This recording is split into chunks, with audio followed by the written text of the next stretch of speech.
Hey there, and welcome to U Talk. It's a show where we connect with people across Canada and ask them about their stories, cultures, and experiences. I'm your host, Ryan Funk.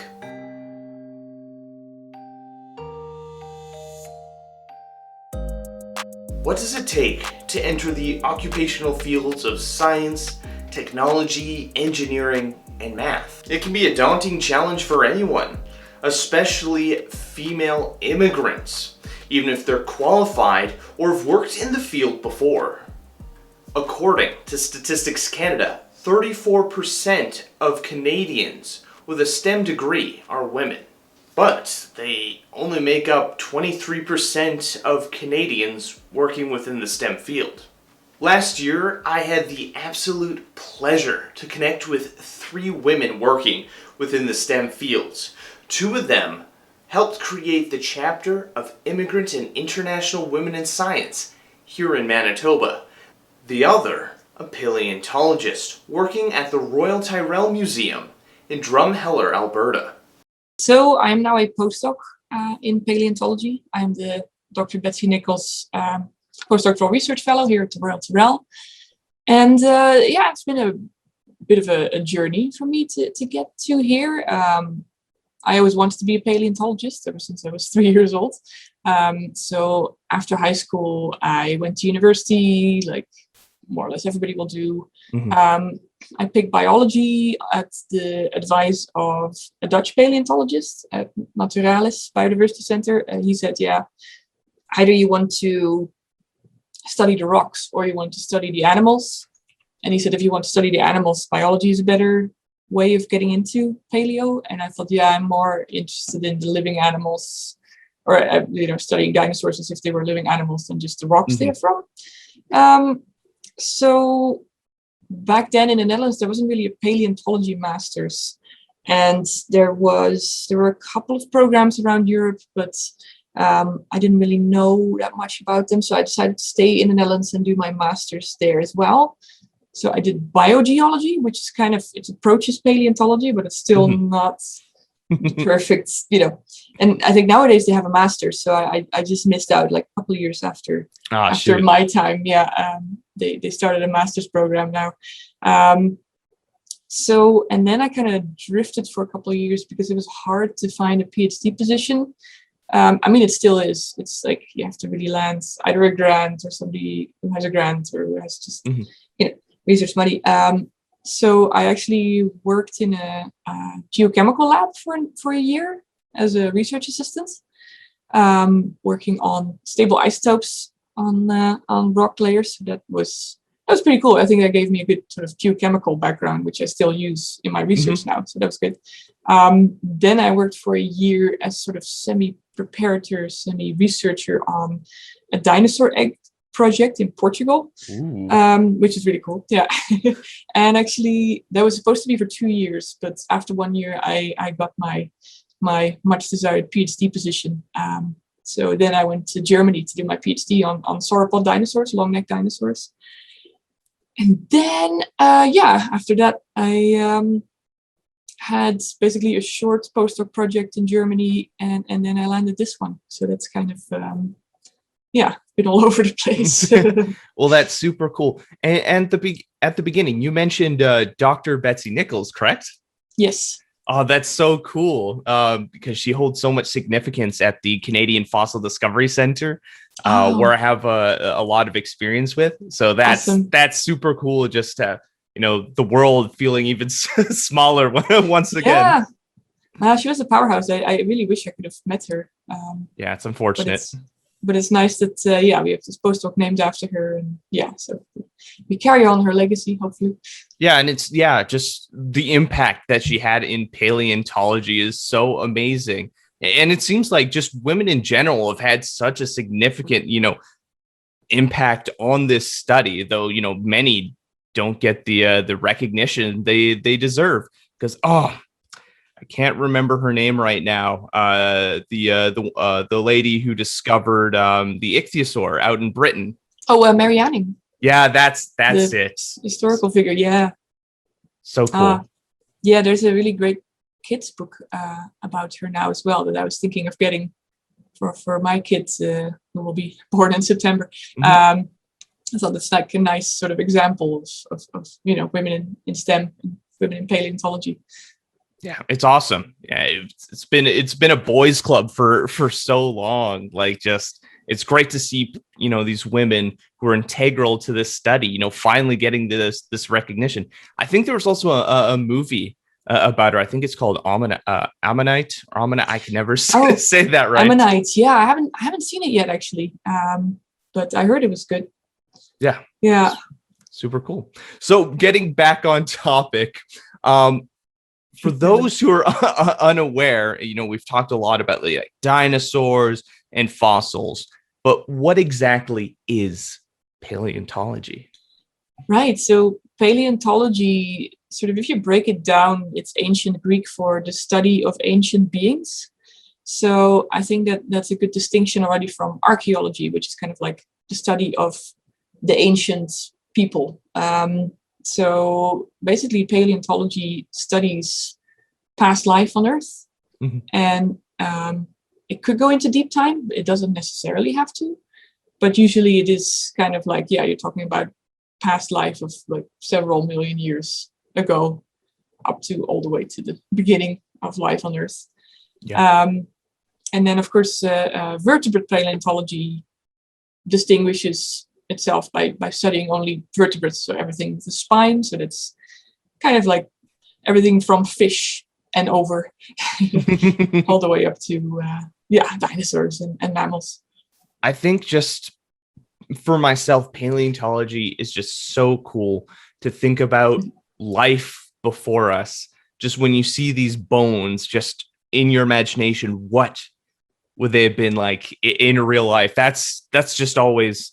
But I'd love to see like a real animal like from back then. It just gets me so excited to just think about. Yeah, it's such a shame that we can't really transport ourselves in a time machine to like a little Jurassic ecosystem or something, or like a Cretaceous sea. Because like you see the paleo art and all that, but it just never does it justice. Like, you can see elephants out in Africa, but being able to see a sauropod it'd be mind-blowing. Yeah. Oh man. Yeah. I hear that ground shake as they kind of walk by. Yeah. Or, well, I always kind of say like you wouldn't want to snorkel with a mosasaur, I guess, but maybe on like a boat where you can see the sea floor through, and then go on sort of a mosasaur cruise. That'd be cool. Yeah.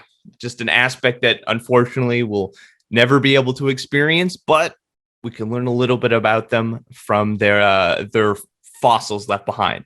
So what about you tell us about that? What exactly is a fossil, and why do we study them? Why do we look for them? So fossils are basically the remains of these past animals that we just talked about. And there's different categories of fossils, but I think most people will know bones as fossils. So that's basically the bones of these old animals that have turned to stone over the course of millions of years. There's a specific mineralization process. I won't go into the details because that gets tedious. But basically they take home messages. They turn into stone. They fossilize. So next to bones, you will have actually other bits of evidence they left of their life on Earth, which is footprints, for instance. Footprints can remain preserved, especially if they walked into wet mud. And then there's also other imprints, like imprints from feathers or skin. And if you're really lucky, you might find a little bit of soft tissue preserved, but that's very rare. We do have a beautiful little mosasaur here in our collections that has some stomach content preserved and a little bit of skin. And that's really cool, but that's really rare. The reason why it's rare is because an animal died millions and millions of years ago, and then got exposed to everything, the weather, the different climates, different landscapes even. And then, so you're actually really lucky if you find something nice. Usually you just find kind of bits and pieces that are left, and then it's up to us to puzzle those back together.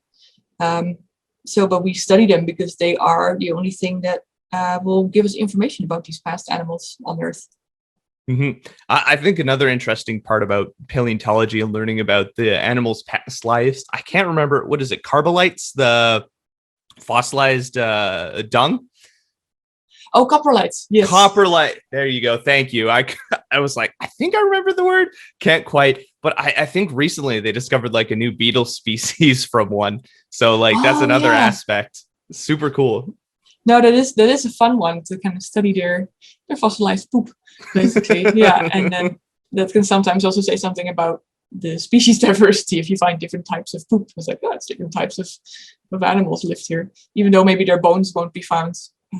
You can find there. You can find something. Yeah. It's super cool. And on the topic of soft tissue, I know in kind of recent years there's been a lot of not a lot, but like a few examples of creatures with soft tissue. Like there's a mummified hadrosaur, or like that's what people are calling it, which is super cool. I can't remember exactly where it's on display, or at least in study. Oh, it is here in Canada, isn't it? Yeah, with the skin really nicely preserved. And there was like a foot and had like a fingernail on a different one. Oh. There's a lot of cool things. And I think that one of the coolest examples is the Nodosaur at the Royal Tyrrell Museum, which I got to see. And it is so cool. Like it's so well preserved. It's really well preserved. I mean, it was a preparator's nightmare. I think it only almost took 10 years to prepare, but it's so worth it because it's so beautifully preserved. And you can see everything in detail. And I think recently they had some stomach contents also from it analyzed. And so you can see what it ate. And that's like you win the jackpot if you find something like that. So how about you go into a little bit detail there? Like it's not just going into the field and finding these remnants of creatures long past, but there is a lot of manual labor that goes into paleontology. Absolutely. It's a whole process. Yeah, it's nice that you ask, because I think a lot of people don't realize that you find the fossil in the field and then you go on the cool field work, you take it home with you, you take it to the collections, and then the real work starts. Then the preparators will have to, painstakingly get it out of the rock it's embedded in, with little pneumatic drills, with little dentist tools if it needs to be really fine work. So I don't have the patience for it. I'm really glad that we have really good preparators who are really skilled and who have this patience and who will work on this for months in a row, or sometimes even years, and that gets the best results. And then you have the animal or the specimen ready for study. So then the real research starts, and that takes a while as well, describing it first, and taking the pictures and seeing what it's related to, and analyzing stuff. So from basically finding something in the field to let's say the end product, that can either go in an exhibition or it's just nice enough to study, that sometimes takes several years before that's done. It's a very involved job. Yeah, no, absolutely. And you need to have a long breath for it, right? You need to just be patient and see it happening. For instance, just now a Mosasaur skull is getting prepped for my research, and it's really cool, but it will take some time. So I love going down to the lab and see it happening, and then more and more bones are starting to appear, and it's really exciting, but it will take some time. I remember when I volunteered at the CFDC out in Morden, like working on some of the material, like just I think out here in Manitoba we get a lot. I think the mineral's called gypsum, like it's like that clear crystal like mineral, and it is such a pain to get off of the fossils. Bad news if you have to. Yeah, we get a lot of that on the fossils out here, or like it's almost like a puzzle sometimes, because you got to like super glue some of the materials back together because it just falls apart. Oh man, yeah. If you have we have these nodules, for instance, which are just like bits of hard rock, and then a bone is embedded in there, and they are in pieces. So first you have to puzzle those back together and then prep it out. And yeah, I think I almost got anxiety about it. I was like, I'm so glad I don't have to do this, because I wouldn't even know where to begin. But yeah, these people are just so skilled. Yep. They get it done. Yeah, and it becomes beautiful. Looking back on your research, yeah, you studied sauropods from back in the Jurassic, and like some eggs.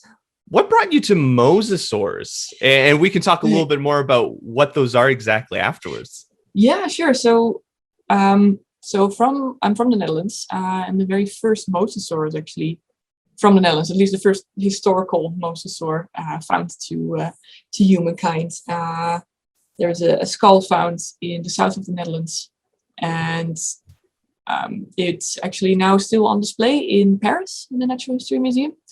But so if you're from the Netherlands, that's kind of, if you're into paleontology, that's the only kind of Mesozoic fossil we have. There's another site which has a little bit of Triassic in the east. That's about it. So if you're into paleontology and you're a Dutch kid, you cannot go around mosasaurs. Basically, you will get into mosasaurs. So yeah, and I did a little project. This was actually between when I was kind of hunting for PhD jobs. Me and Anna Schulp, who's a Dutch paleontologist, did a little project on mosasaur teeth from this. It's called Maastricht.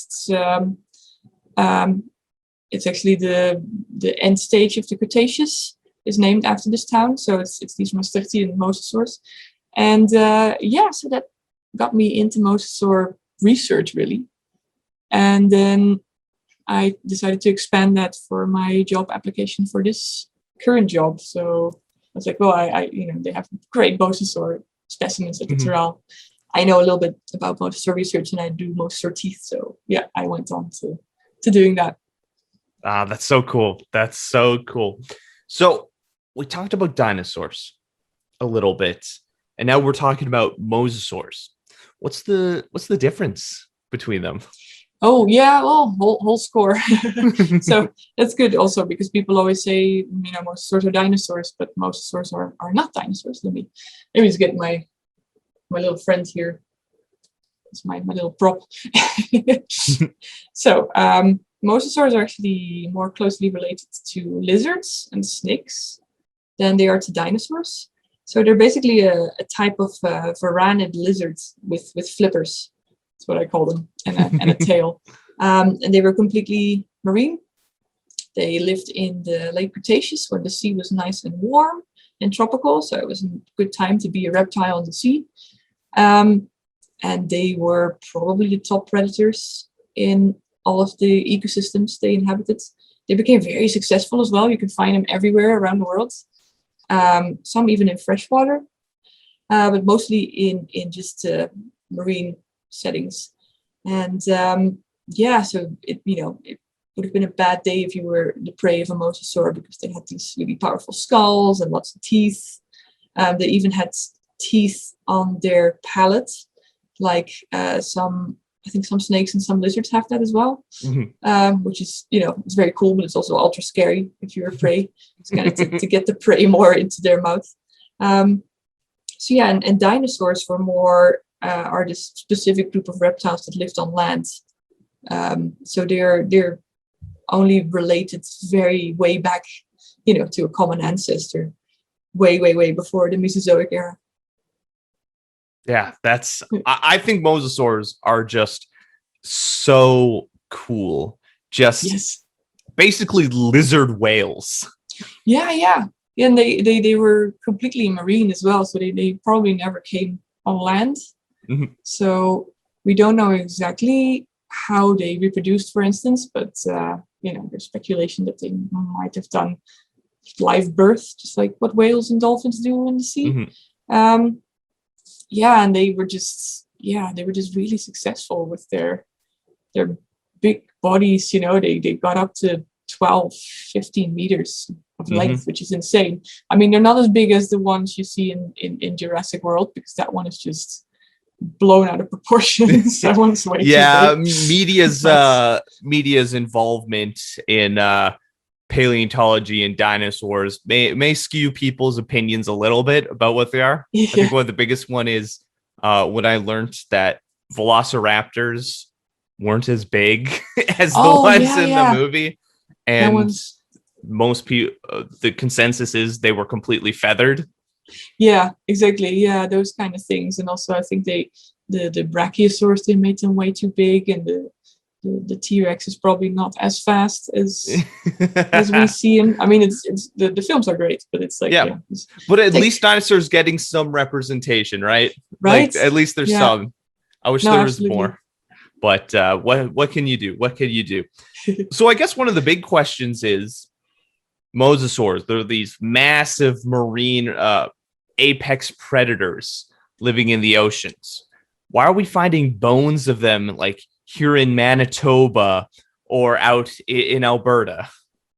So, well, they were quite, plentifully around. So they were very successful. You had lots of different mosasaurs, and when a mosasaur would die, with a bit of luck, its carcass, after maybe floating and bloating at the surface for a while, would actually sink to the bottom of the seafloor and get covered in mud. And over millions and millions of years, that would get preserved.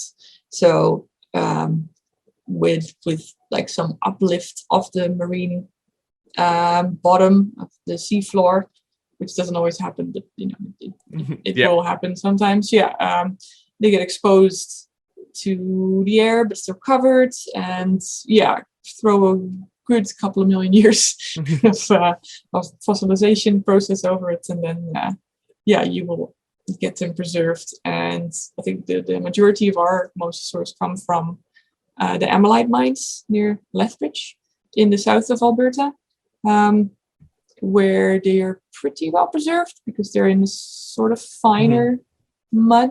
You can imagine that if you have a lot of coarse, big rocks, the bones get crushed a lot more and they'll get preserved so well. If you have like nice and fine seafloor mud, that usually preserves well. And then somebody will find them and call us, and we get to be the lucky ones to dig them up. How did these water creatures end up in the middle of a continent? All right, yes, that's because back in the Cretaceous, about 75 million years ago, a huge part of North America was covered by a big inland sea called the Western Interior Seaway. I do not have a picture of it here, but it basically split the whole continent in half. So you had two big land masses, and in between this large sea, which would have been a little shallower towards the shore, where lots of fish would live.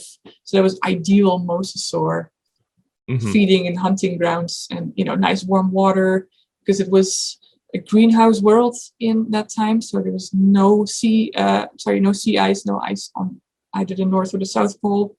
So nice and warm, good for being a reptile, nice and tropical, lots of food. Yeah. And so you find a lot of mosasaurs from this sea, all the way from the south, like I think Louisiana, Alabama, all the way up to us here in Canada. So a very different world, not just with these creatures, but just the geology of it as well was completely different. Yeah, no, true. And I think you can imagine if the ice is all melted, then you have a much higher sea level. So a lot of land in the Cretaceous was covered with shallow seas. It's like if we grab that later. If we grab a map of the world, you have this big interior seaway in North America. You have big parts of South America also having the sea covering them. I think North Africa is also just half gone. Europe is definitely gone. It's not on the map. Just some islands. Yeah. So actually, a really good time to be alive, to be a marine reptile. Yep. Yeah. And there was when we're talking about the diversity of them, I think it's called the Chrysiodon puntlagensis. I think I remember that name. That was found out in BC, We got an exhibit of that at the CFDC, and cool. another one, the Tylosaurus pembinensis. We got Bruce, which I think is the Guinness World Record holder's the largest publicly displayed mosasaur. And nice. Out in Miami, Manitoba, we have the holotype of the Tylosaurus pembinensis that was described by Betsy Nichols. Cool. I'm really jealous of you having a nice Tylosaur, because we don't really have that many Tylosaurs here in the collections. Yep. Yeah. But you get the nice one. Yeah, we got some really nice fossils up here. I think we have a lot of like plesiosaurs and elasmosaurs, but a ton of mosasaurs, specifically these Tylosaurus ones. And Bruce is so big. Like, being next to him, you're like, whoa, this is a monster. Like, again, don't snorkel with them. Like, just don't take the cruise. Don't snorkel. But it's just so cool. Like, paleontology just shows us a world that doesn't exist anymore. And we're talking about just a really small portion of, life in general. Absolutely, yeah. They got so big, it's insane. They were really they outcompeted more or less everybody else for marine dominance, except you had some plesiosaurs and some sharks, and I think that those were like the other big marine creatures around them, and then there was just these mosasaurs everywhere. Yeah. It's so awesome. It's so awesome. So what other kind of research are you kind of doing right now? Is it just kind of focusing on the teeth aspect, and what does that research look like? All right, so I mainly do this research on mosasaur teeth. So you might wonder, okay, you've got these awesome, really big mosasaurs. Why specifically focus on just the little teeth? But that's because teeth are very abundant in the fossil record as well. And also, when you don't have bones, sometimes, as I explained before, they don't always get preserved. Teeth actually preserve a little better because they're so hard. Like, we've got hard teeth as well. You can imagine that will preserve a lot better than bones. And then teeth can say a lot about an animal's diet.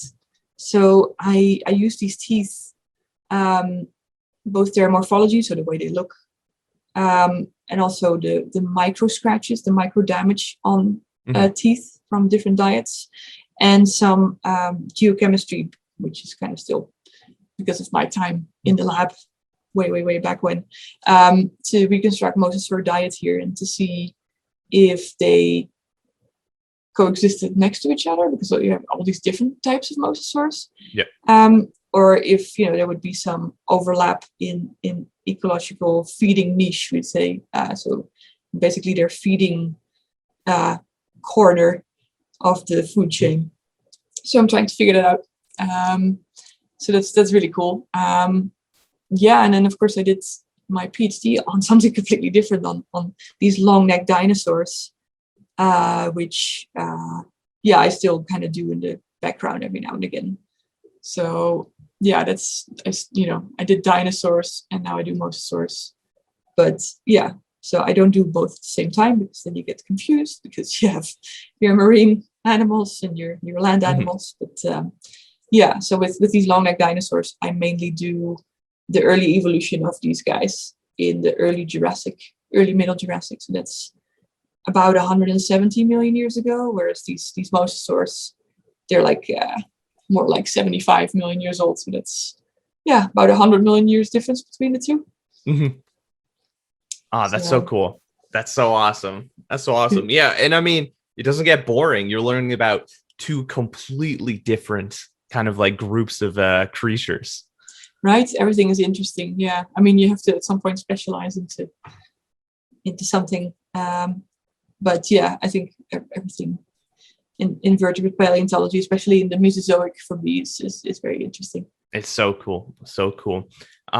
Coming back to just paleontology as a whole and kind of working in STEM, we've talked a little bit about Mary Anning and, how for years her contributions to science were just not recognized. Have you faced any challenges as a woman working in STEM and someone, from the Netherlands coming here? Have you faced any challenges, or has, the environment kind of become more welcoming? I think it's getting better and better for women in science and women in paleontology. There's definitely still challenges to be had. I think if you look at the numbers of students who will enroll in a bachelor's or master's course, everything is still quite evenly distributed in terms of gender. Mm-hmm. And then if you look at PhD numbers, and especially postdoc numbers, so basically after you're first getting the specialization into a doctor's degree, and then in the postdoctoral phase, you see this massive, we call it the leaking pipe. You see this decrease in women basically who just leave the field mostly because they either feel they're not supported, or they will have families and that is not supported by the system. Mm-hmm. So there's definitely a lot of work to do still, but I think it's getting better and better. For myself, I've been feeling very welcome here in Canada. It was relatively easy to get a work permit, and I feel really at home here in the Tyrell, and everybody's been really supportive. So of me as a woman in paleo, so that's great. I still do a lot of work. I run the Women in Paleo group for the European Association of Vertebrate Paleontology, which is now all happening online, of course, because we're all still in a pandemic. And I think it is important for women to kind of help the younger generation in, but it's also definitely, of course, the established people who are, the great majority of which are men. I think they have a lot to gain with supporting the younger generation, mm-hmm. getting into paleontology. So it's there's still a lot of pitfalls, but I think it's definitely better than, let's say, 10, 20 years ago. Having said that, I think the pandemic kind of messed things up a bit for women in science. There was a paper out recently, I think, on a study where it showed that because women still get the majority of caring tasks, mm-hmm. either paid or unpaid, a lot of women during the pandemic, because of the lockdown, actually lost out on a lot of opportunities to publish and to do research. And you can now see that there's this big discrepancy between male and female scientists' output. So mm-hmm. I hope that will recover, after mm-hmm. now that I think it's kind of like, it's 50-50 whether or not we're recovering from the pandemic, or if it's going to last a bit longer. I think it's looking good so far, fingers crossed. The world's opening up again. But that's definitely an issue, I think. And I hope, that, that won't last, that sort of backlog. Yeah, it's definitely a kind of a conversation just about societal norms, like you mentioned, females taking on more of those caring roles that, in terms of like familial units, maybe the distribution of like caring time needs to be equalized. And just, I think just seeing women in kind of leadership roles in terms of like science is great for getting like young girls inspired to join science. Because for a long period of time, like you just see, when you picture scientists, when you close your eyes, it's usually just a white guy in a lab coat. Right. So definitely diversity is greatly needed, and I think just opens up new aspects for ideas and what people want to study, because paleontology, there's so much that and I think needs to be learned about yet. Exactly what you say. It's like the more you normalize all these different types of people who are scientists, and as you say, not just the dude in the lab coat. I think the more you normalize that, the easier it gets, and the more you combat these stereotypes that kind of persists.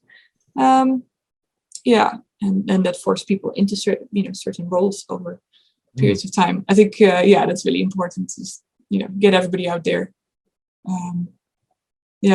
And represented. So what advice would you give someone who's maybe listening to this conversation and has been inspired to learn more about paleontology, or maybe they want to study paleontology themselves? Maybe they're heading into university and they're like, oh, this sounds like something cool.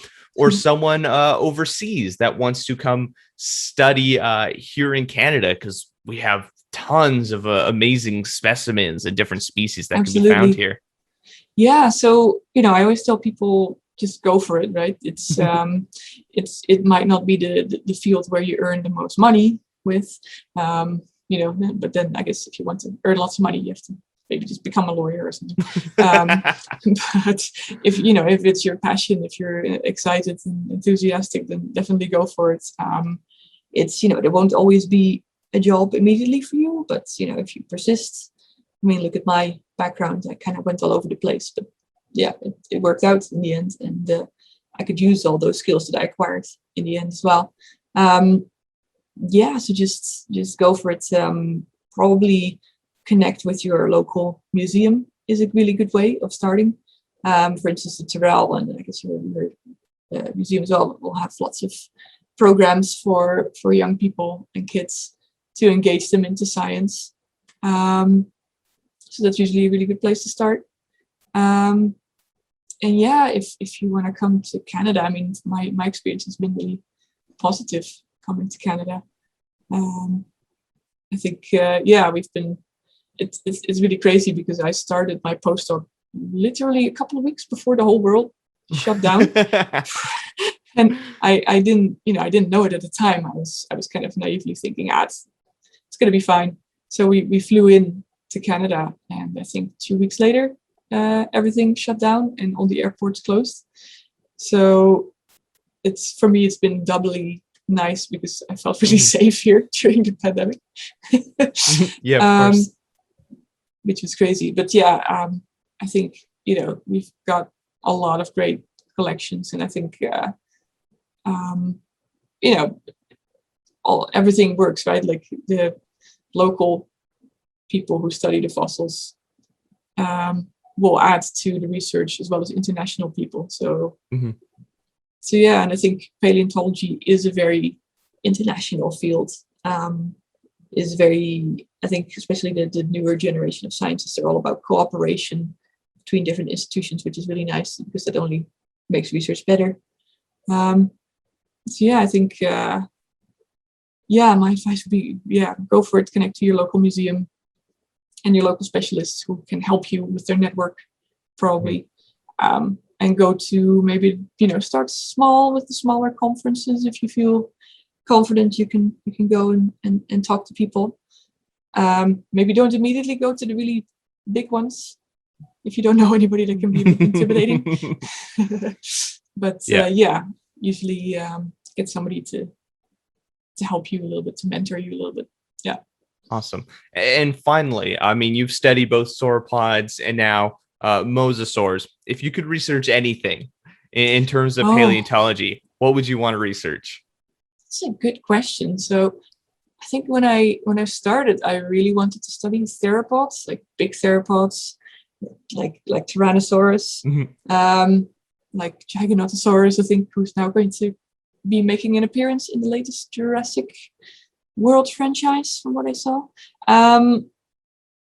So I actually am studying a little bit on isotopes on teeth of Spinosaurus. Ooh. Which, yeah, and that's he's it's been in the news quite a bit recently.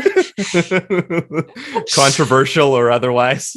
So I kind of got to do those. Yeah, it's been it's a wild ride sometimes with when an animal becomes a popular studied dinosaur. Everybody will suddenly study them. But so I got to do that a little bit, so that's cool. Another thing I really want to do is pterosaurs. I think they're pretty cool. Pterosaurs are awesome. They're so weird though. Their anatomy is really, really weird. But yeah, that makes it really interesting. I think that's the nice thing is, if you connect with a lot of people You get different research ideas, and then you start to end up in more, in a variety of projects. So yeah, that's another nice thing about paleontology, I guess. My name is Silvia Leon, and I am one of the co-founders and co-city leaders of IWS Network Manitoba. I am a physician by training, and I am a data scientist here in Manitoba, Canada. I'm Sandra Gonzalez. I'm other of the co-founders and co-city leader from AWS Network here in Manitoba.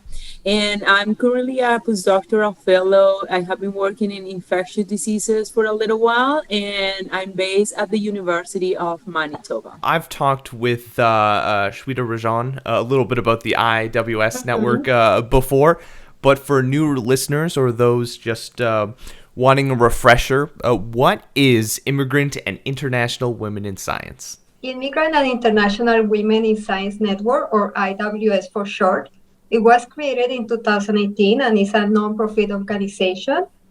This organization was created after the need to support and mentorship fellow immigrant and international women that are here in Canada. And this network is driven mostly by volunteer work in women across Canada. We are in around 10 cities already. This will be, Manitoba will be the 10, well, Winnipeg will be the 10th city in Canada. And it aims to build a collaborative network that supports and promotes equity, diversity, and inclusion of international and immigrant women that are working in science, at different backgrounds in science here in Canada. They also offer different support to these women in Canada they do monthly webinars in which the speakers engage with the attendees, and we talk different topics that goes from mental health to career development. And we also promote women, and we empower them. And one of the tools that we use is social media through the different channels that we have in the IWS. So those mostly summarize what is IWS. Mm-hmm. So how long has it been since the Manitoba chapter has joined those ranks? When did it officially start up? We started the chapter last June. And the main reason was because Silvia and I, we both share a really big passion for science communication and mentorship, right? Mentorship is such an important part of our careers and in career development, and it's such an amazing strategy for both mentors and mentees that we wanted to be part of something like that. Right. So then after participating in some meetings in IWS, we actually realized that the principles that they were having were aligned with our goals, and that we wanted to somehow bring this network into our province. So that's how we decided to start the chapter here. And we were really fortunate that Manitoba is a province that has such a diverse community of women doing science and in different fields of knowledge. That allowed us to have access to many different women in fields in different organizations, including private, government, academic, and in different stages of their careers. So it's been a really, really interesting path and a really cool chapter. So yeah. Talking with Shweta and going out of my way to talk with female scientists. I recently talked with an individual from the entomology department at the University of Manitoba, Catherine Rachon. She was super amazing. I also talked with someone from the Royal Tyrrell Museum. Her name was Dr. Femke. And it is just so exciting to see women working within the STEM fields, and yeah, it's so needed to see, especially women of color in those leadership roles in STEM, to inspire young girls and immigrants coming over who are wanting to work within the STEM fields here in Canada. Yeah, I mean, representation is really something, and it's very important to show other people that we are we can achieve things too, and I feel that sometimes like seeing that, but also supporting each other and helping like overcome different challenges that we as immigrants face that sometimes local don't have. Like that support is very important, like when you're working like in any field, but Well, especially in those scientific fields or mathematics or engineering, if there's like a language barrier, like those are already challenging workspaces. Like putting language in there, that's another giant thing. yeah, and you will think that academia, like it doesn't work the same everywhere. So there are many differences. Even with Europe, like the academia is different. The process to apply for a master's, for a PhD, to apply for a job is different everywhere. So having that network, that people that come here before you and can tell you like, here is how we do things, like that's also very important. I also like wanted to talk a little bit about how important it is for immigrant women to have support when like many of us are coming to Canada without our families, right? So we actually need to build that network and to have like that people holding our backs when we are here. So it's also part of the reason why like Silvia and I were like so into like start this chapter here, because we want to build that net for all of the women that are around in Manitoba right now. You mentioned it a little bit before, Sylvia, of what the network here in Manitoba will look like. How about we go into a little bit more detail? How does this network benefit, well, of course, building a community for immigrant and international women in sciences? Yeah. But what does it all look like? You mentioned something about talks and seminars. Networking and building connection is important, like in any profession. Like me and Sandra, we for sure have many mentors and other people that help us do our path, professional path here. So we know how important it is. So what we are trying to do with our chapter in Manitoba is that we are going to create this network of people that will allow participants to meet potential mentors, to learn about job offers, all the graduate application process too, like cover letters, searching for an advisor, and also to join a community of women with interest in science, right? So that will allow us to have all these resources where we can ask our peers for these common questions. Sometimes you don't know where or who to ask these questions, right? And as I say, like as immigrants, we face challenges that local people don't face. So it's important for us to get together and to have people that probably went through a similar process that can tell us like, this is the easiest way, or this is how I did it, and maybe it can help you.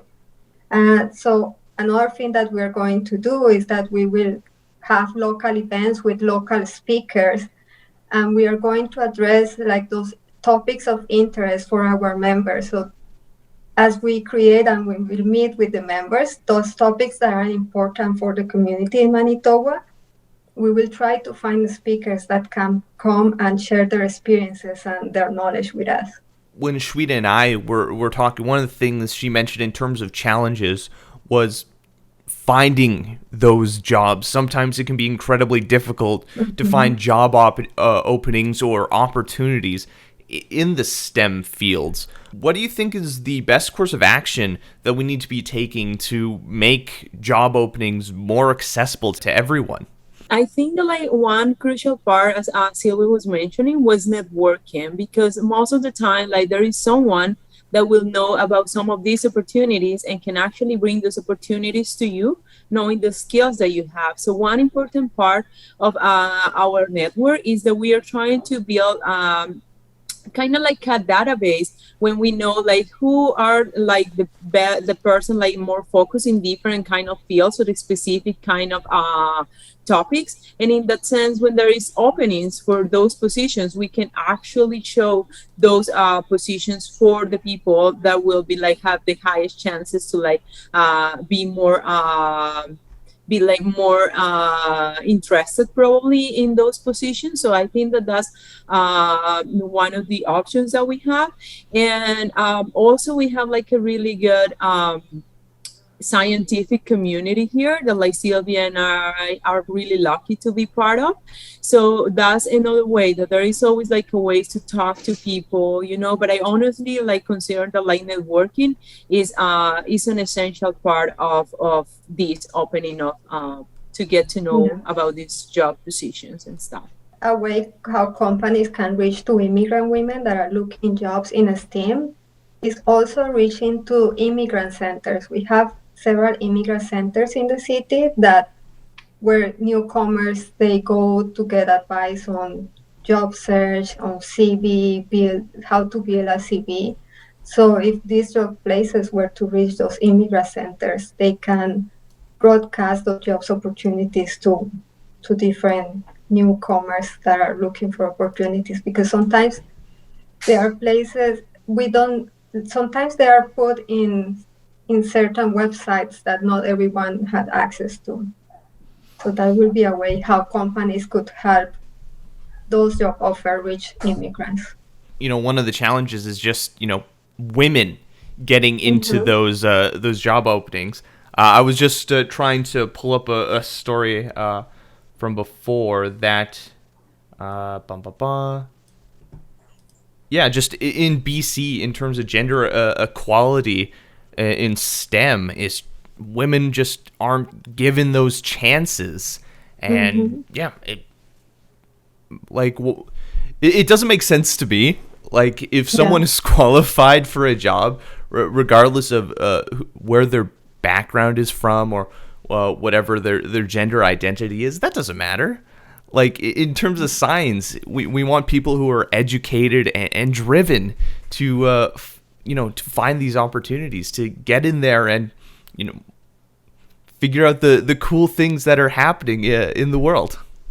Yeah, exactly. And that's also part of like empowering women and kind of broadcasting their experience and sharing with different companies and organizations that there are very qualified women right now that come with all their experience from their countries that can be applied to so many fields in science.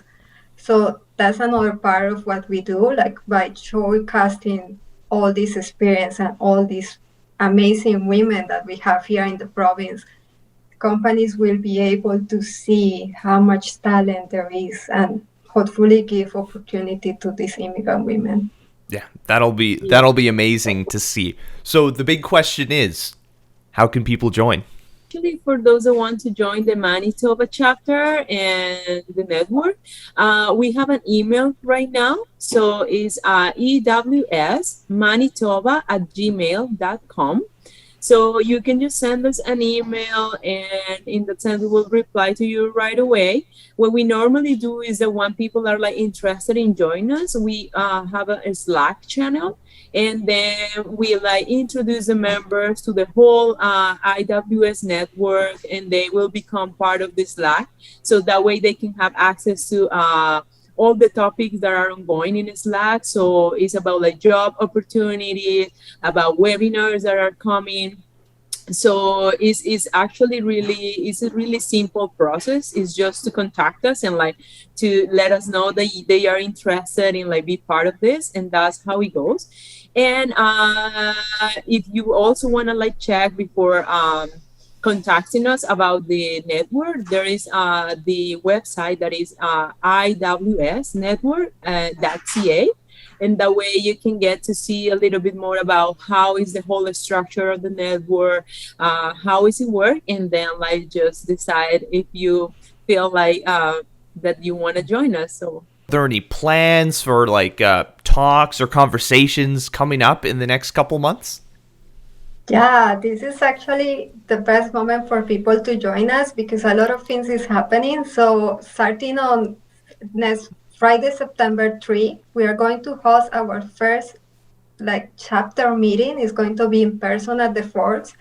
And that will allow us not only for us to meet the new members, but also the new members to meet each other, to do a bit of networking and to start a little bit of all that networking that we have talked so much, but also talk about new ideas and expectations, because although me and Sandra are leading the chapter, we also want people to feel that it's their chapter, to come with their ideas, what they want to do too.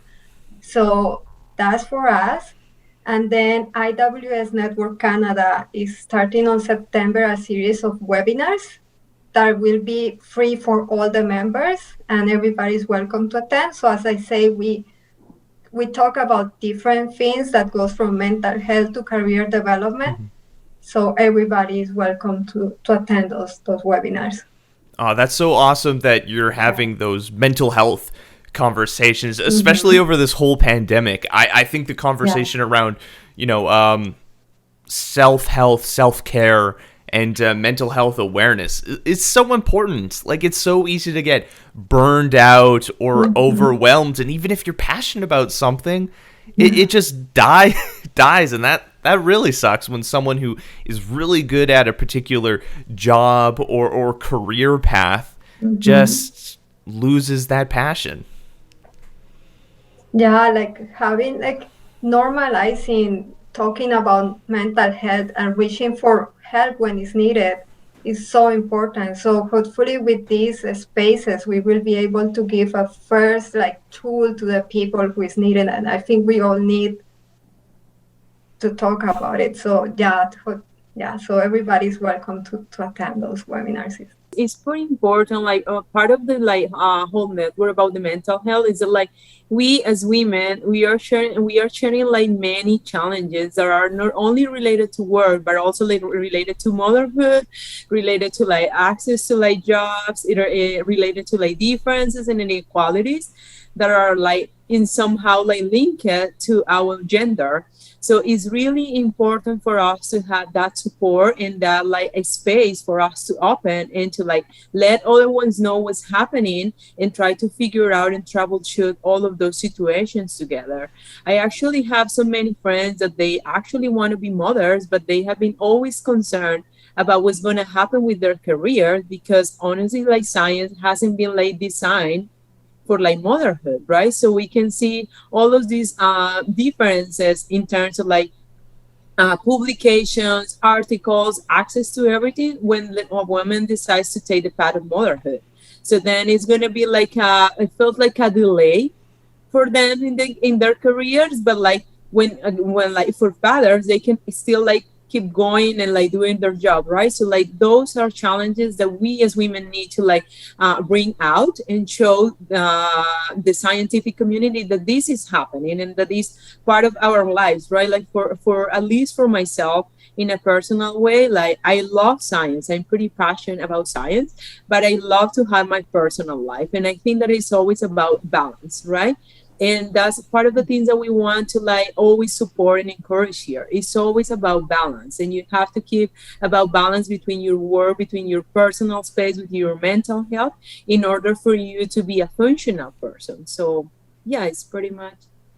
Yeah, it's quite unfortunate that a lot of these systemic issues that have that are permeated within our sciences, government. Unfortunately, they penalize motherhood, which just seems so dumb. Yeah, that's true. Yeah.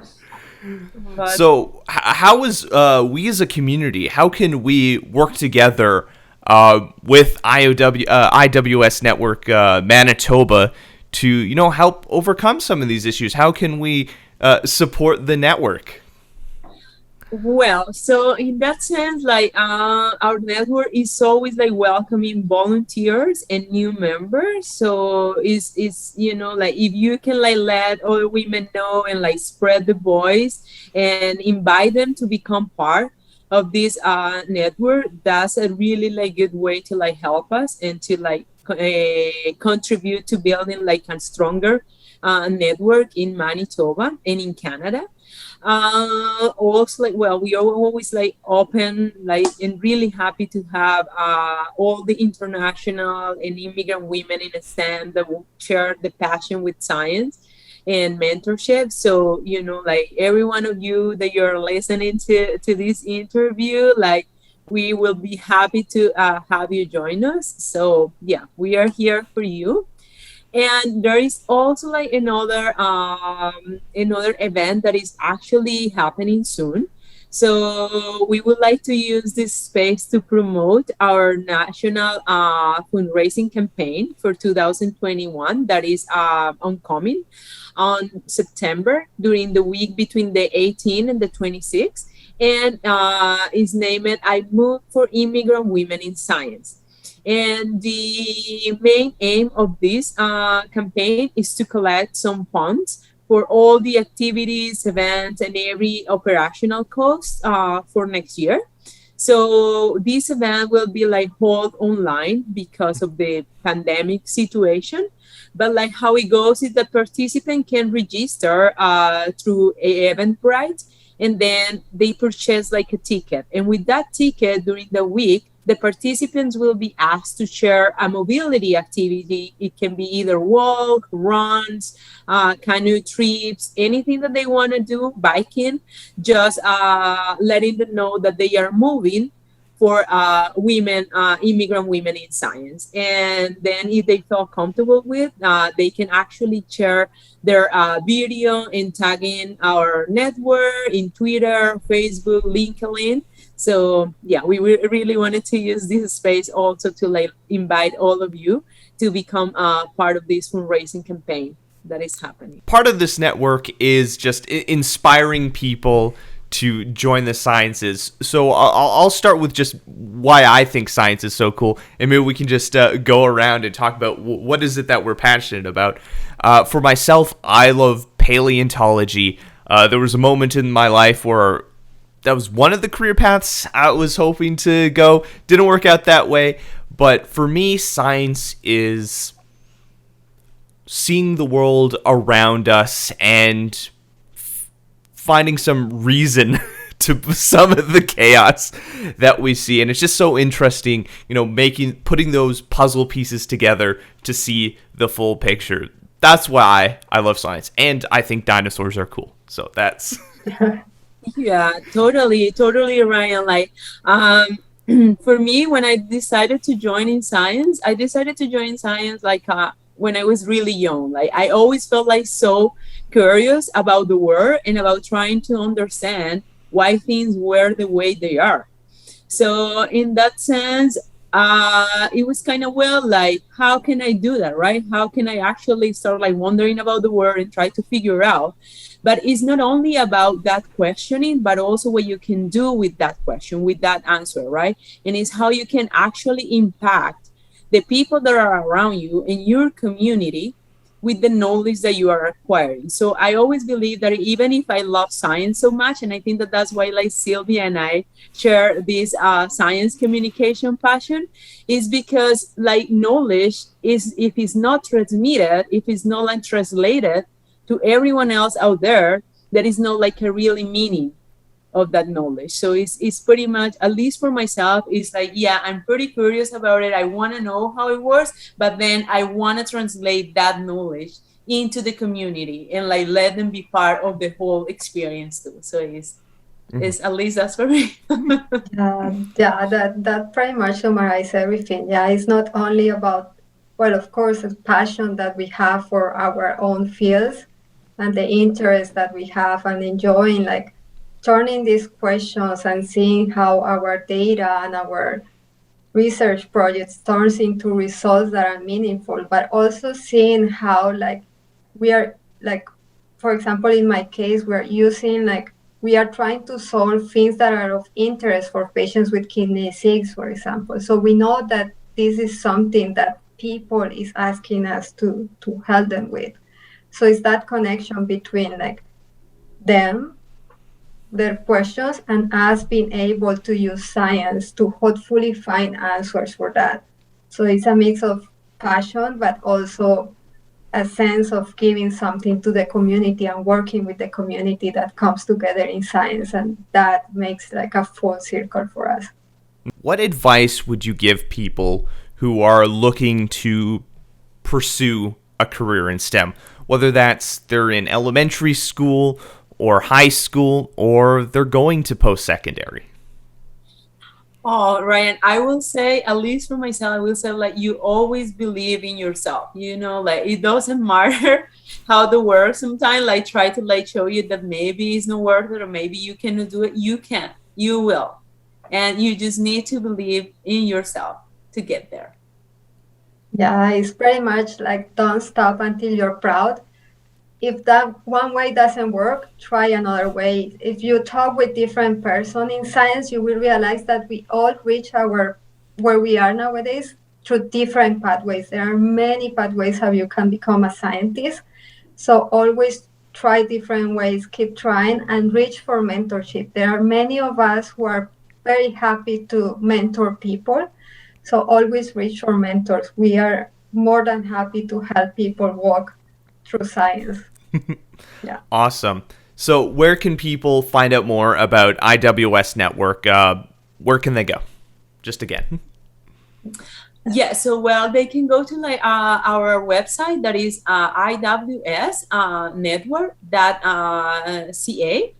and they can also like send us emails, and we are really happy to answer any questions that you have, to direct you to the right person if you are in a different province or anything. So we are really happy to to like kind of like guide you in all of this and like solve any questions that you guys have. So yeah.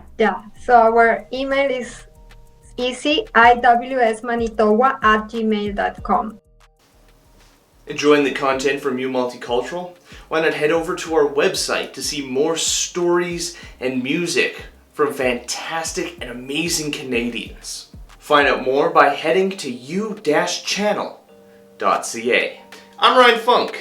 This was You Talk. And have yourself a good one.